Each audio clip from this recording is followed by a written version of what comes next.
Bonjour, merci d'avoir cliqué sur cette vidéo. Comme vous pouvez le voir, celle-ci va être entièrement consacrée sur le roi. Et puisque celle-ci est la pièce autour de laquelle tout le jeu se déroule, il va y avoir beaucoup de points techniques dans cette vidéo. Pour commencer, parlons de la base, c'est-à-dire le déplacement du roi. Le roi peut se déplacer dans toutes les directions, mais seulement de une case, ce qui la rend relativement faible comparé aux autres pièces. Mais il faut faire attention. Car même si le roi peut se déplacer dans toutes les directions, ça ne veut pas dire qu'il a le droit de se déplacer absolument partout. Par exemple, le roi, puisque pour gagner, il faut que le vôtre survive, n'a pas le droit de se déplacer sur une case où qu'elle sera attaquée. Comme par exemple, la tour contrôle ces 7 cases ici, donc le roi n'aurait pas le droit de se déplacer sur ces 3 cases-là. Parce que sinon, ça serait pas votre meilleur coup de la partie, ça, de donner votre roi à votre adversaire. Je dirais peut-être même le pire. Maintenant, parlons de choses un peu plus techniques. Comme votre roi, vous devez absolument le défendre pour pouvoir gagner. Lorsqu'il est attaqué par une pièce, qu'on appelle être mis en échec, il doit absolument, lors de votre prochain coup, se mettre hors échec. C'est-à-dire tout simplement se mettre en sécurité. Il existe 3 méthodes pour le faire. Premièrement, la plus simple, tout simplement, bougez votre roi. Comme vous pouvez voir, maintenant la tour n'attaque plus le roi, puis vous êtes correct. Maintenant, la deuxième méthode, qui est un peu plus violente. Tout simplement, mettre une pièce entre votre roi et la pièce qui vous attaque. Comme cela. Comme vous pouvez voir, la tour n'attaque plus votre roi, mais plutôt votre tour à la place. Donc, ça dérange aucunement à votre roi de sacrifier une de ses pièces pour se mettre en sécurité. Ah, quel bon monarque! Mais si ces 2 premières méthodes vous déplaisent, il vous en reste toujours une troisième. Rien de plus simple, éliminez tout simplement l'attaquant. C'est simple, c'est rapide et tout le monde est content, sauf votre adversaire.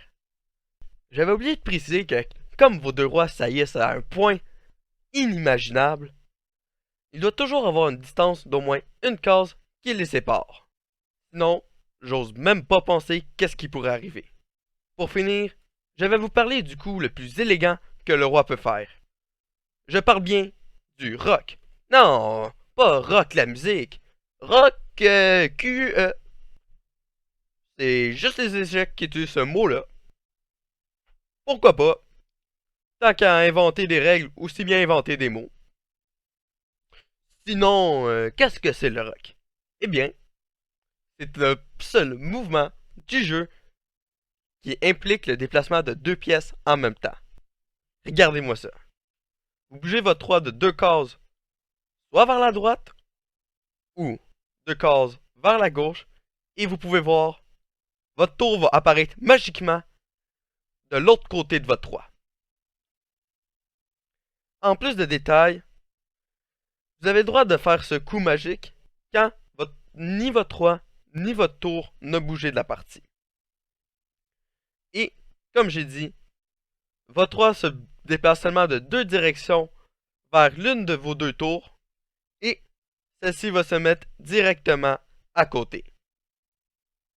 Mais comme vous pouvez voir, c'est un peu différent selon le côté que vous le faites. Mais le roi va toujours se déplacer de 2 cases, et c'est la tour qui va varier selon la position du roi. Dans ce cas-ci, elle va bouger de 3 cases au lieu de 2. Mais vous devez aussi vérifier autre chose avant de faire le rock. Les cases sur lesquelles votre roi va se déplacer doivent être libres. C'est-à-dire qu'elle ne peut pas faire le rock si par exemple, cette case-ci est attaquée par la tour. Parce que ça serait un peu cave de remettre son roi ou que la tour attaque. Cela s'applique aussi pour cette case-ci. Parce que même si le roi va jamais se trouver sur cette case-là, on aime s'imaginer qu'elle ne téléporte pas directement à la deuxième case. Qu'elle traverse quand même cette case-ci. Donc, on va pas s'obstiner et on va respecter l'autorité de la tour. Mais ce n'est pas tout. Vous vous rappelez quand j'ai dit que vous pouvez vous sauver d'un échec en bougeant votre roi? Eh ben, vous pouvez pas le faire en faisant le rock.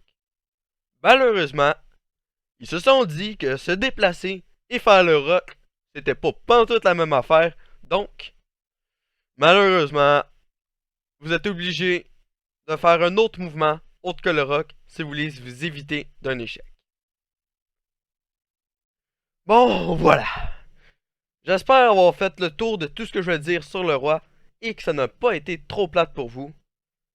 Si vous avez aimé ça, je vous invite à en regarder d'autres sur ma chaîne qui traitent le même sujet. Sur cela, au revoir.